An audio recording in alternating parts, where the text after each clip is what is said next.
Welcome everyone. Welcome everyone very, very warmly. And I hope this video started to record already because our Skype updated their version. However, I have someone very interesting for you today. And he is from Rome. He works in an international company. He's an engineer and is focusing on artificial intelligence and simulations. And he writes books, paranormal, time travel, but also nonfiction. So for you today, I would love to introduce Marco Lemessi. Hi, Marco, how are you? Hello, doing great. What about you? I'm doing fantastic. It's still very warm in Mannheim. We are, both of us actually, we are in Germany. Marco, you work in Germany for a while. You are from Rome. How comes, how many years you are here already? How that even happened? Sorry to ask you like so many questions straight away. Well, it was a random event, I would say. Actually, I left Rome more than 20 years ago, and I started working for the company I'm working still now in the United States. So my adventure with them started slightly over 20 years ago, directly in the US, and it was a job offer that came randomly. I was at a conference in Washington, D.C. at the time. I was just finishing my PhD, and I just completed a presentation. There were a couple of guys from this company in the room, and they approached me, asked a couple of questions, and then one of them later gave me the offer or extended the offer for 18 months in the US. And I was looking for an international exposure, something that could improve my English, something that could enrich my CV. And I ended up in the US. It started like an 18-month adventure, but eventually I stayed more than 5 years in the US. And I liked the company. When I had the opportunity, I moved to Germany because I wanted to be closer to my family. So there was a good position in Germany for me 15 years ago. And in 2007, I moved to Mannheim, and I'm still here 15 years later. That's the story. Oh my God. And I never saw you here. Actually, I saw you just by post about those books. And it's not very often I pick up, it's very rarely I pick up someone considering books. And only then I saw that you are specialist on artificial intelligence. I have to ask about that. Simulation, what exactly you're doing, because you must know that the audience of this channel has a lot of hot discussions about that topic, and you probably know all over the world what's going on. Like, is it going to kill us or support us, or is spying on us, or is how it's connected with the government or anything like that? Could you tell us a little bit, what is your work? Well, let me say that any technology is neither bad nor good per se. It's the way it is being used by people that can make it bad or good. And so it's the case of artificial intelligence. So artificial intelligence can be used to help human beings in several tasks, or can be used, as you mentioned, for spying people. Artificial intelligence is nothing else than statistics with hormones. So it's an advanced statistics. It doesn't give you any intelligent decision if we consider intelligence from the perspective of a human being. It just gives you the most likely outcome based on the data. So what is the highest probability? So, for example, in medicine, it can help a lot, because if you put millions or billions of data points to find a cure for a disease, then an artificial intelligence system can find the best cure for your specific body, for your specific vital parameters. So this is extremely useful, but it's not the perfect cure. There is no intelligence behind it. It's just the most likely cure for your body given the inputs. So again, it depends on how good these inputs are. So there is no intelligence behind. How good those simulations are? Well, again, it depends on the data.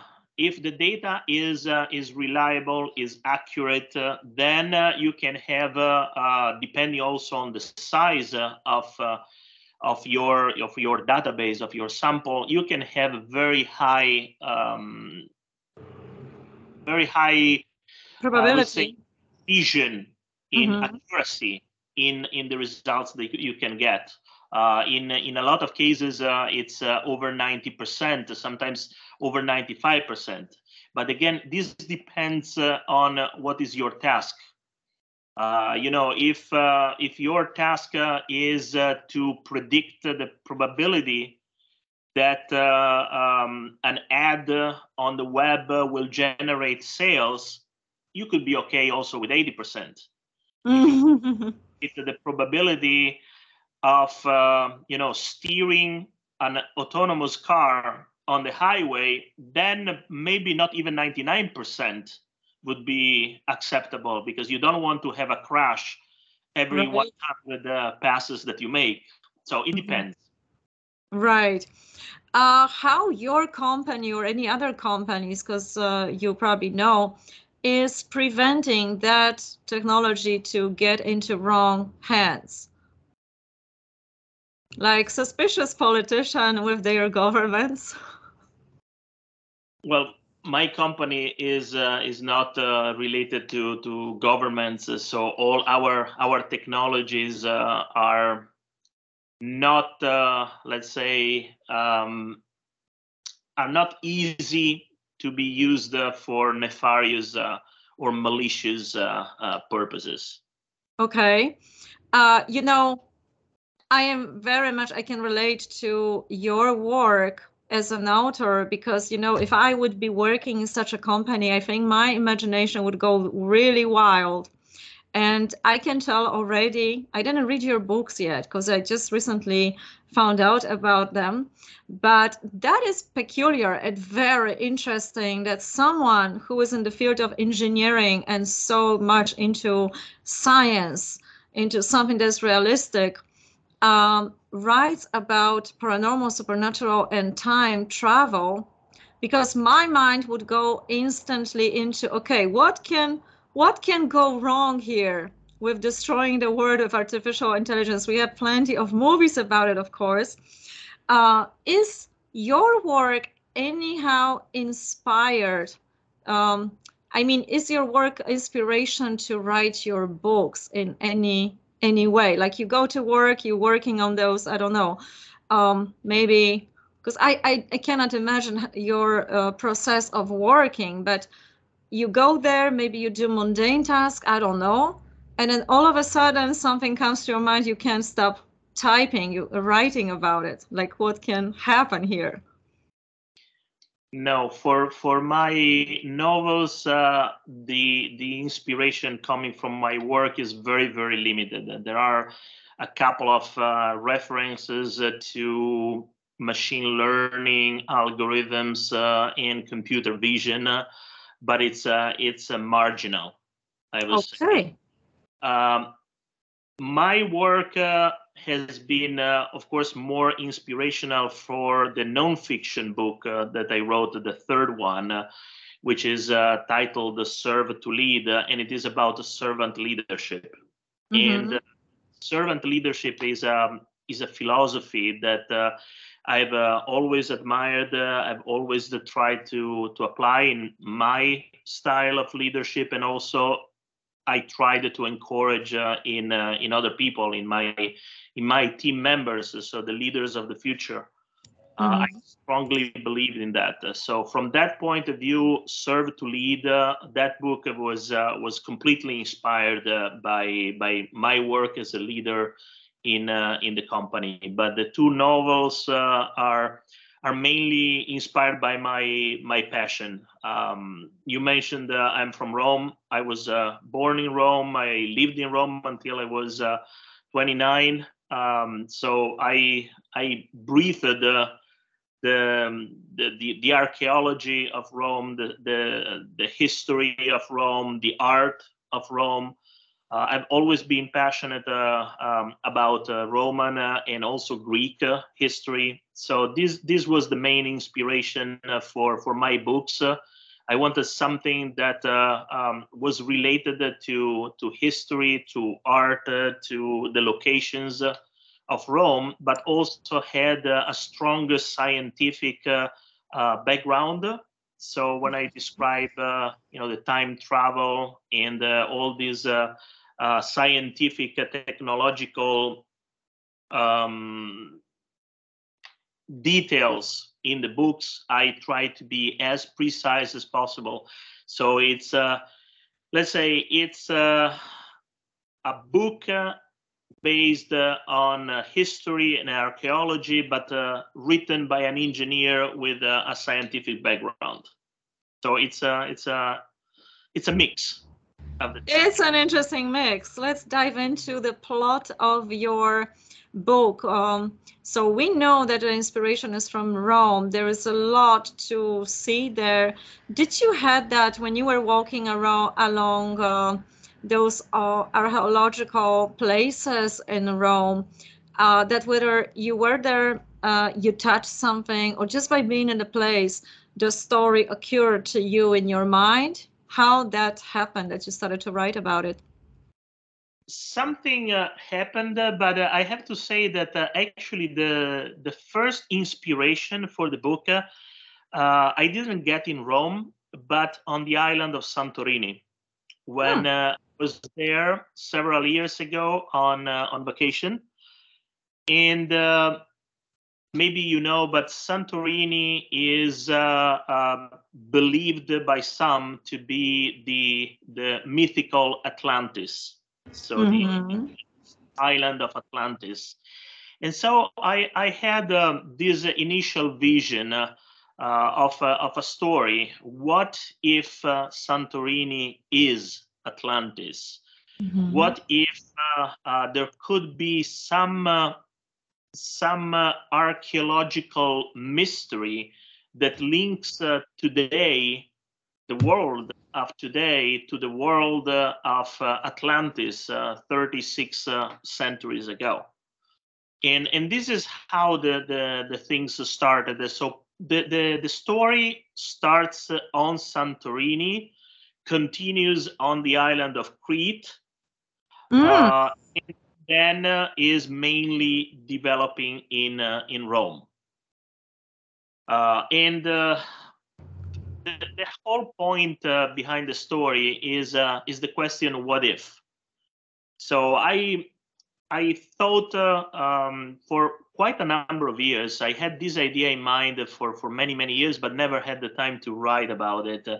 But my thought was what if an ancient Roman somehow could land to Rome as it is today? So could time travel and end up in Rome in 2020?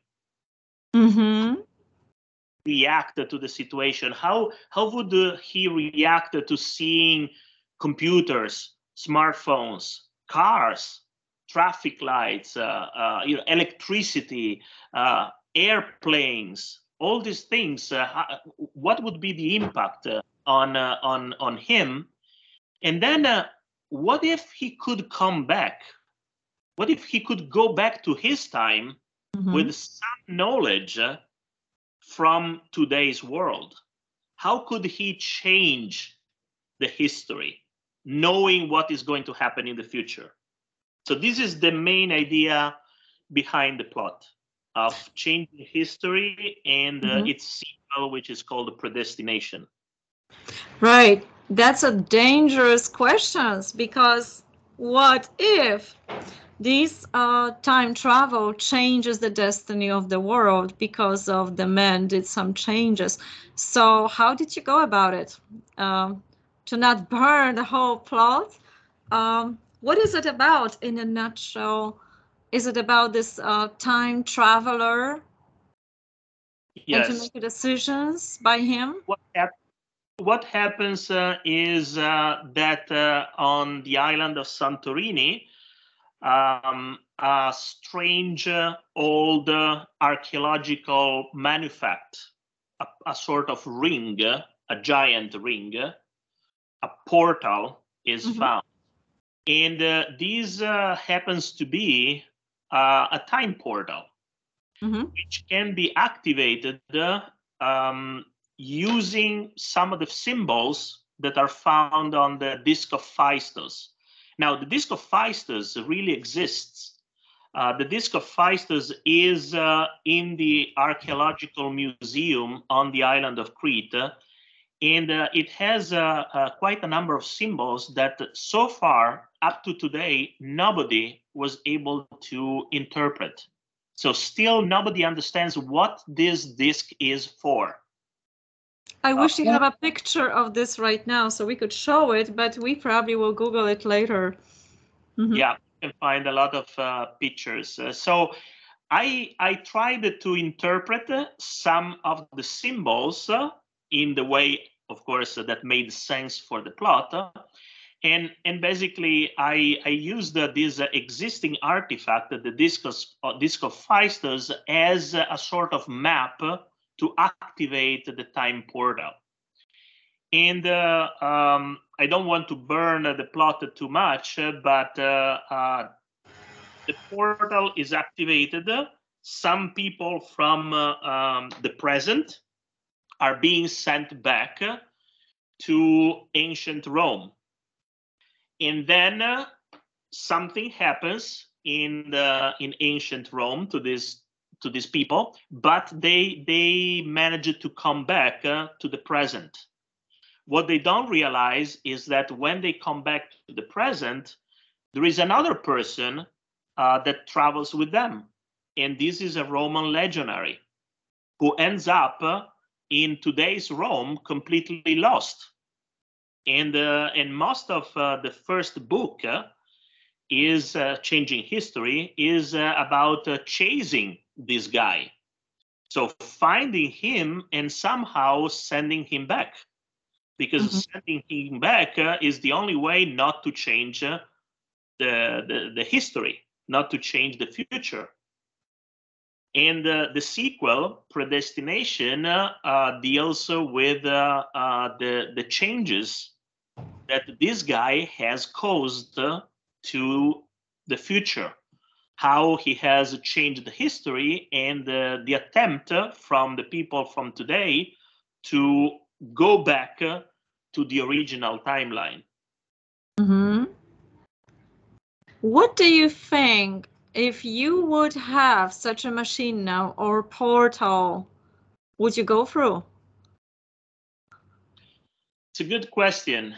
It's very, very risky, and I talked about this topic in the book, especially in the first one, because even a small change in the past can completely alter the future. For example, we don't know this Roman legionary, what could be his impact on history. So if he doesn't back to his time, maybe he wouldn't have kids, but maybe his kids could have been someone very, very important in the future. Maybe, who knows, Christopher Columbus could be one of his descendants. Or, other important people in history, from scientists to artists, from generals to politicians, may have been his descendants. And if he doesn't come back, if he doesn't return to his era, then these people would never be born, and the future might be completely different. That's why the people from the present who are chasing him try to send him back as soon as possible before he learns too much from the future, because that's also the other problem. If you go back and you know what is going to happen, you may change it. Right? Yes, exactly. In your time. Change it in your time. You touch on one more aspect here, because if we talk about time travel, it's very easy to also touch on the topic of simultaneously living worlds. Like if you change something in one world, this alternation, that change may occur, like create the world, this multiverse worlds around us, and that version exists. Like all versions of what could possibly happen exist. So that would be like, I don't know, trillions of trillions of worlds. So just by alternating, he could potentially create another world, another Earth, when something else would happen. In the sequel, Predestination, which is called Predestination Changing History 2, because it's the sequel of Changing History, and it starts exactly where Changing History ended. I'm exactly writing about the multiverse. I'm exactly writing about multiple parallel worlds. And again, I don't want to spoil the story, but as you can imagine, as you can speculate, this guy goes back in time and changes something. So the moment he changes something, he creates a singularity in the timeline. And so the timeline diverges, and you have multiple parallel worlds at that point. We have so many, Marvel productions, so many movies that are touching on the topics and are showing a lot. And anytime the creative minds, authors, script writers, any artists, we are tapping into something. But also people who do not do any form of arts, they have just dreams. They see similar things, because they also writing me letters, writing me about it, what they saw in their dreams. They saw those multiverse, they saw time traveling. In the night when we are dreaming, sometimes we have these peculiar dreams, like, apocalypse happened, there was the earth that got destroyed, there was starships, and we have like glimpses of something. What, in your opinion, of course, possibly is going on here? How many people, how many of us pick up something, see something, you put it into the story, you put it into a fiction story, just like I did with my books, and I also was touching on that timelines. I actually saw them energetically as a timelines that I could bend to my will in the vision. And then I realized that I can mess it up a much more things if I continue.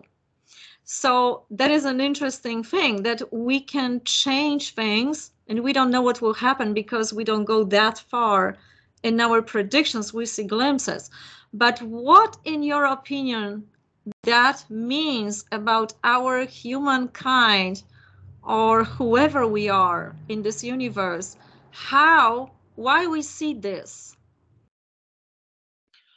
Well, you're asking a very difficult question. Of course. I don't answer. The human brain is still the source of so much mystery. Most of the discoveries in neuroscience are relatively recent. So it could be that parallel universes exist. It's a theory. It is not demonstrated, of course, but it's a theory. There are several scientists physicists who support the idea of the multiverse. Time travel has been demonstrated from theoretical point of view already. Mm-hmm. So we know that the gravity has an impact on time travel. We know that black holes in the universe have an impact on how time flows, on the speed of how time flows. So this is the theory of relativity. So these are all possible things, and this is one thing that I always wanted in my books. So they are fantasy, they are sci-fi, but they have to be realistic.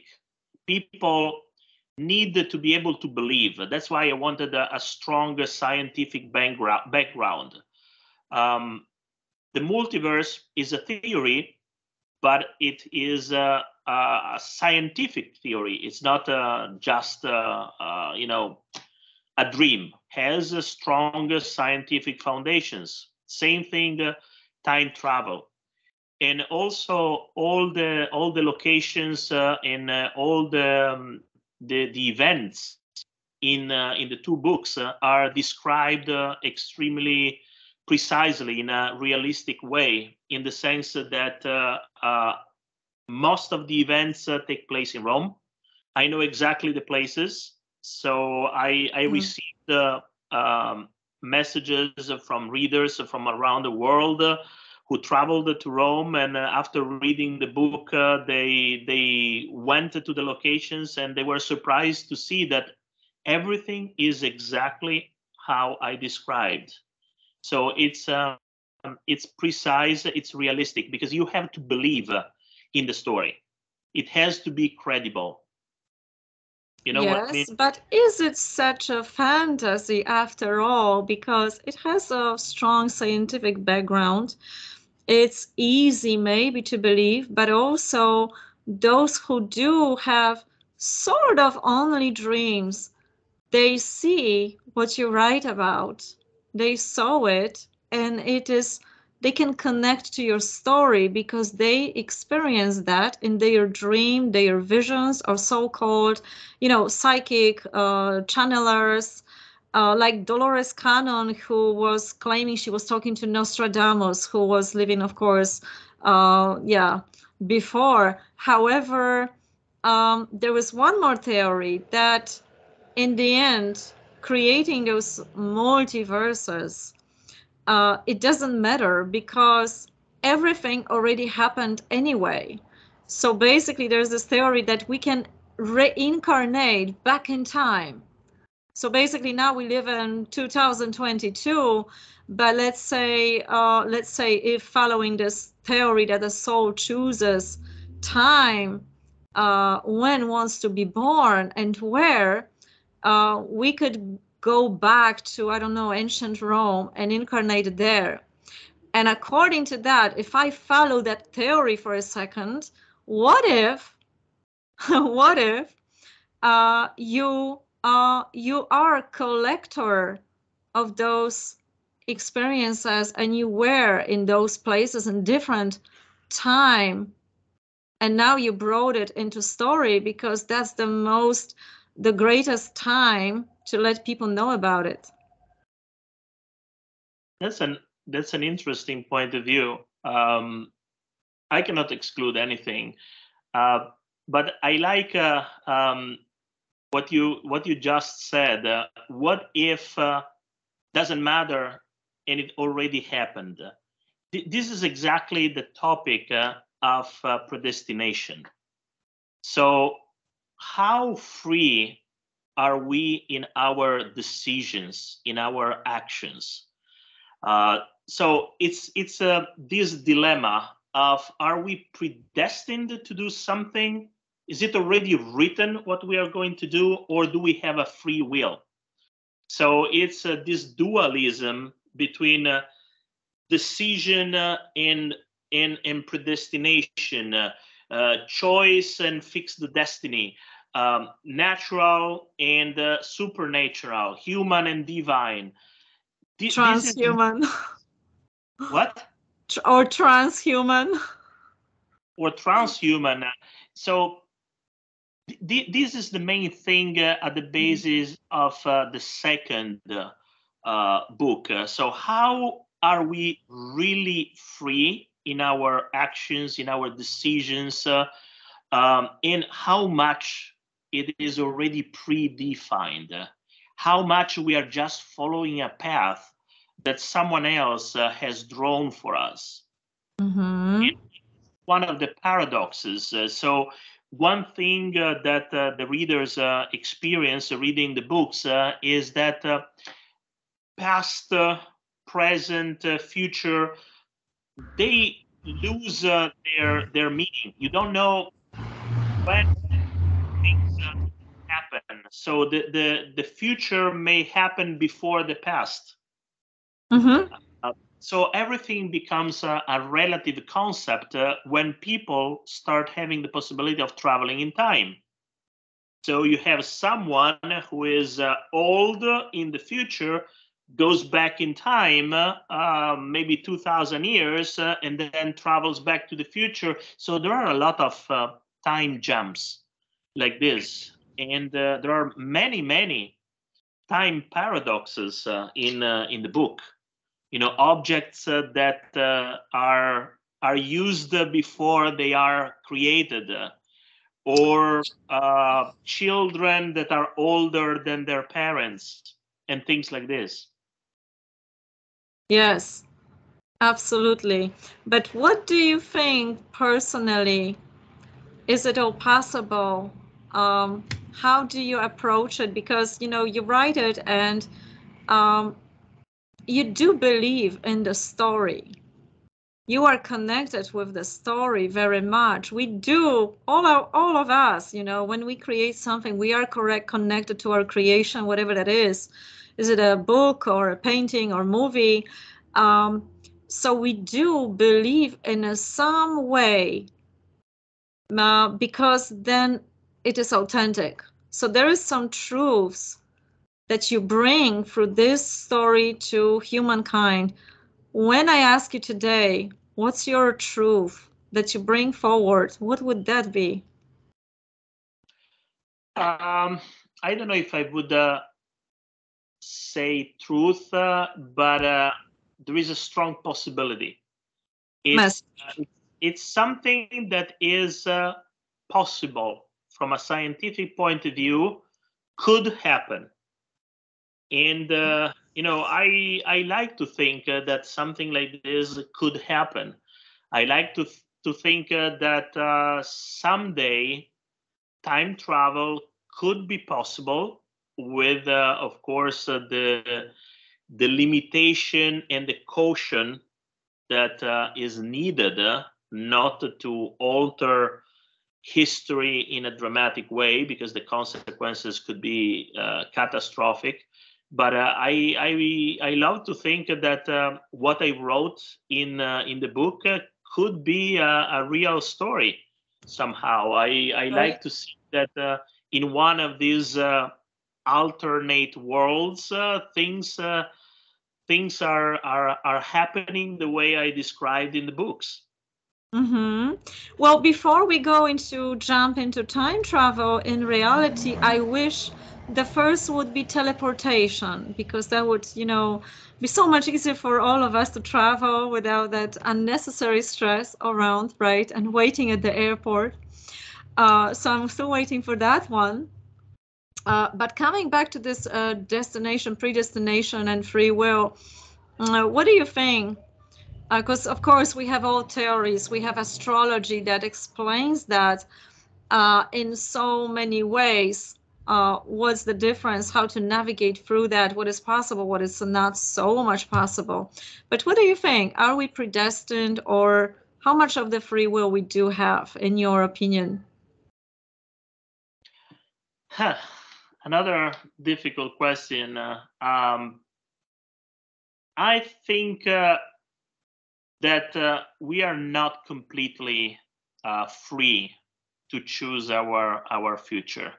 To a certain extent, there are things that definitely we can influence, especially with our attitude. For example, the positive attitude definitely helps, making things happen in a certain way that is more benign towards us. But also, I think that to a certain extent, each one of us has a sort of reason why we are here on Earth, why we are living our life. There is probably a higher purpose in what we are doing, and this purpose goes beyond our free will. So to a certain extent, we are free, but there are boundaries, in my opinion, to our freedom, because we are meant to accomplish something in our life. So what do you think? What's your mission on Earth? Don't know, maybe to write stories like this and make people think. When I wrote the books, I had several goals in mind. Of course, the first one is to entertain people. I wanted to write stories that are entertainable, that people can enjoy a light reading, on the beach or in bed, entertaining. So that was one goal. But I had at least 2 additional goals when I wrote the books, and one was to make people think.